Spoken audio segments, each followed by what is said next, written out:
sut i beatboxio yn cefndirol. Felly, os da chi ddim yn mynd i rapio ar darn o cerddoriaeth hip-hop, a mae rhai o grŵp chi yn mynd i beatboxio, wych, dyma rhai o'r syniadau. Felly, i chi sy'n mynd i beatboxio, mae'n really bwysig i cadw'r curiad yn glir a peidiwch â cyflymu. Beth sy'n digwydd weithiau, pan ydych chi'n mynd yn nerfus neu yn cyffroes, ydych chi'n cyflymu'r curiad. Mae'n bwysig bod chi ddim yn neud hynna. Na ni defnyddio Queen We Will Rock You fel enghraifft. Okay? So, b-b-c.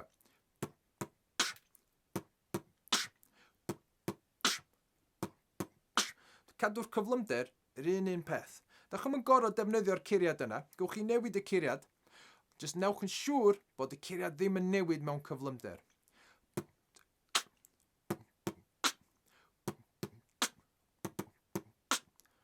Just cadwch y curiad yn syml ac yn glir a fydd o'n sowndio'n wych. Gobeithio bod y tips yma wedi helpu chi.